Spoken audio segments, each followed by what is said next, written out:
Okay, it's Max Russell interviewing my friend Wes Dave for Shoals Beat Magazine at the Shoals Songwriter Showcase. So how you doing, Wes? I'm doing great. I'm very good. You're looking good. Glad to have you tonight. Thank you. I'm glad to be back up in the Shoals. Missed you. I missed the place. So where are you from originally? I was born in Birmingham, Alabama, and went straight out of high school to the Air Force. And when I came back, I decided all I wanted to do was goof around and become a songwriter in Russell Shoals. And then I met Max. Have you had any luck with that? I've had a little bit of luck. I write some different songs. I'm a very big proponent for marijuana being legalized. And as a result of that, I've written a couple of songs to help support that endeavor on behalf of some of the organizations like the Drug Policy Alliance, DPA, and also NORML, NORML, National Organization for the Reformation of Marijuana Laws. And I got an award in 2009. I won the 2009 American Marijuana Music Award for Best Experimental Song with my song Pot in the Closet. Pot in the Closet. Pot in the Closet. It's all about a judge who goes to work every day stoned and sends people to jail. Imagine that. You think that really happens? No, I don't think that ever happens.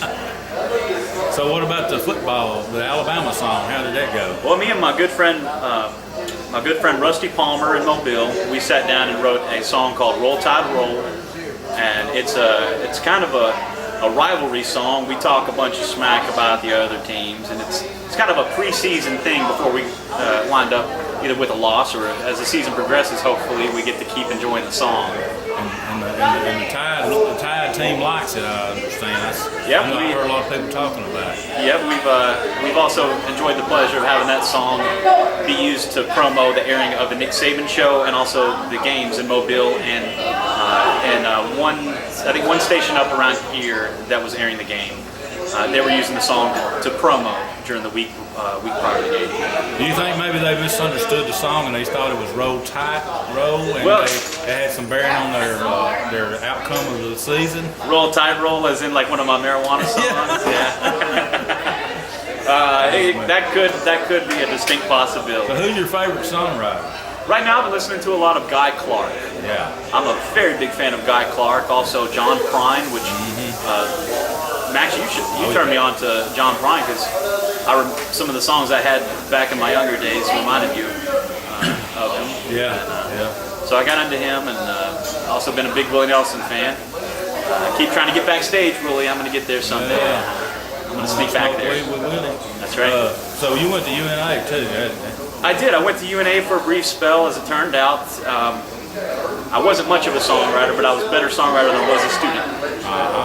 That's good. At least something good came out of it. That's right. So how do you like the shows compared to, say, Nashville or Birmingham or Atlanta? You know, Nashville's an interesting place. I had an opportunity to intern at a publishing company on Music Row, which I'm not sure whether or not I can name, but regardless, it was a great experience. It was very eye-opening because I got to go through the catalogs of some of these great writers that write these mega hits, and they've got these gems in their catalog that don't catch the light of day, but there are some seriously amazing songs sitting on the shelf in Nashville. And the big thing about Nashville that kind of threw me off a little bit was how people socialize. There's the social networking that goes on in Nashville.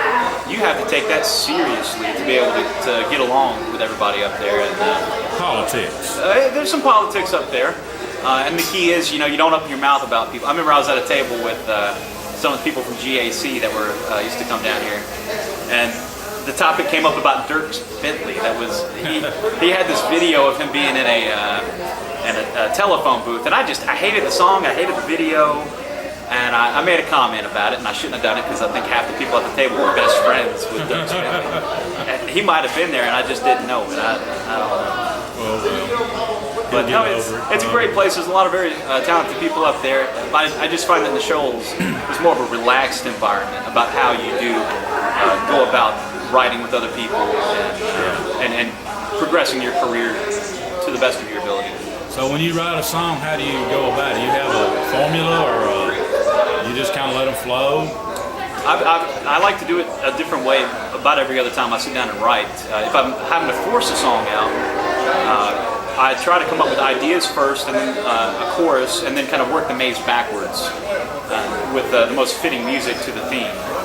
And sometimes I just sit down and I'll write a song all the way from start to finish, and with a couple of polishing words here and there, it's basically a done song.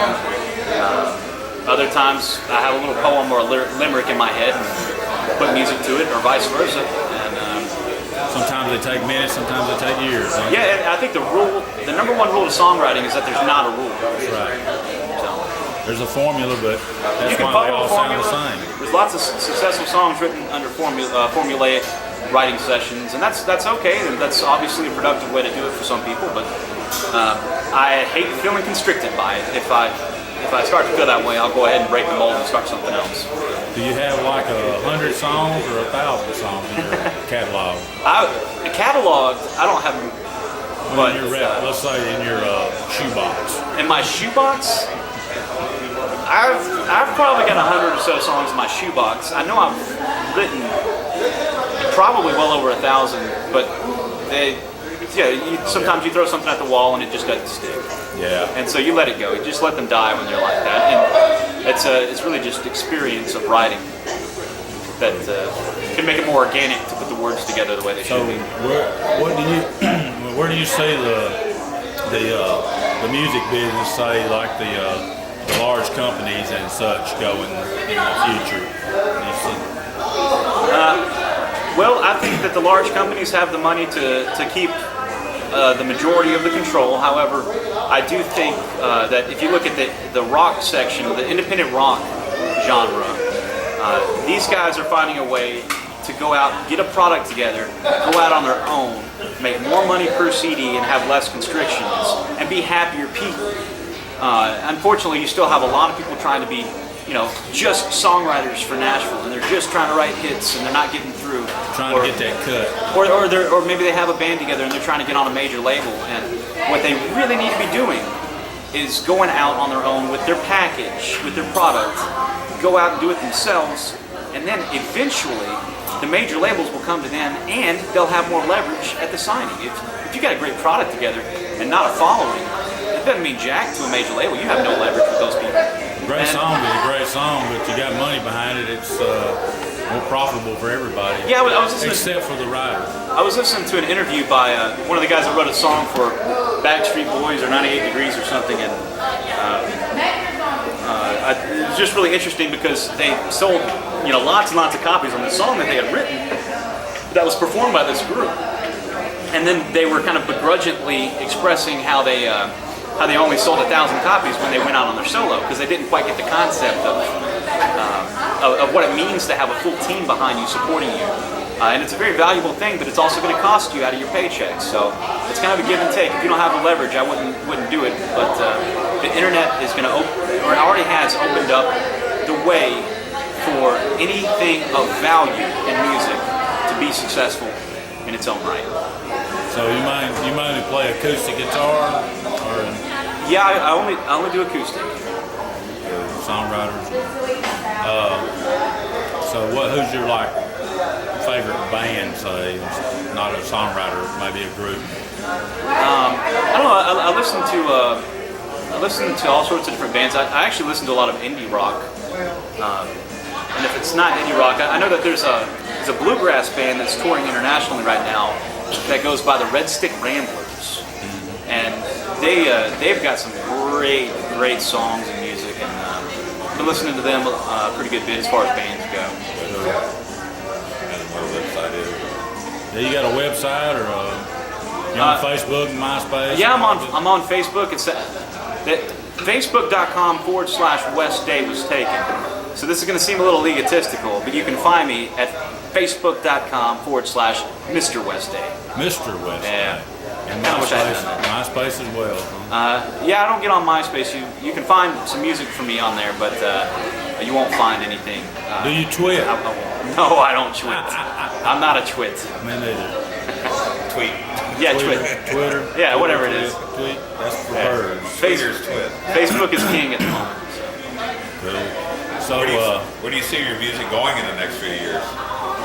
It's kind of hard to say. I want to do some traveling up in Nashville, as much as I talk about Nashville having a little bit of a formula as far as networking socially up there.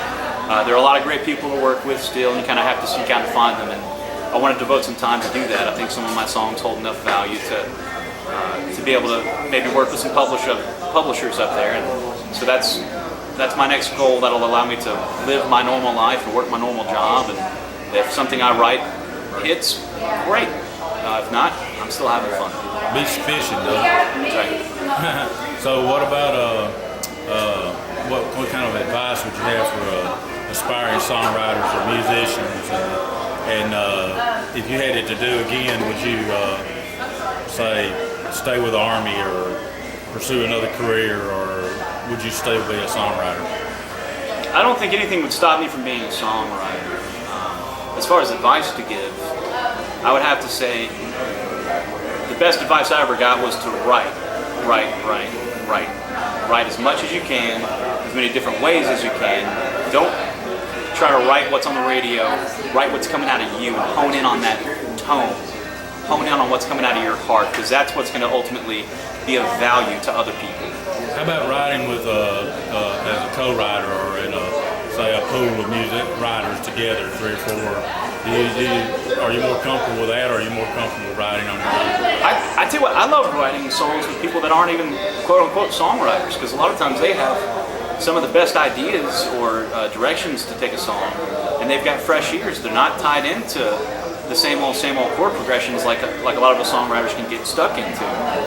So they have a little bit more freedom in what they hear, because they're not creating, they're just telling you what they're hearing. Where do you find ideas for songs? Everywhere. Do you like me, you hear people talking, they seem to speak in hooks. Yeah. And you listen for a hook, that's a great idea, and next thing you know, you're writing a song. Or sometimes I'll be writing an email or responding to an email, and I want to say something, but I want to say it different than the cliche that I've already got typed in. So I'll backspace, and then whatever I write sometimes is witty enough to kind of say,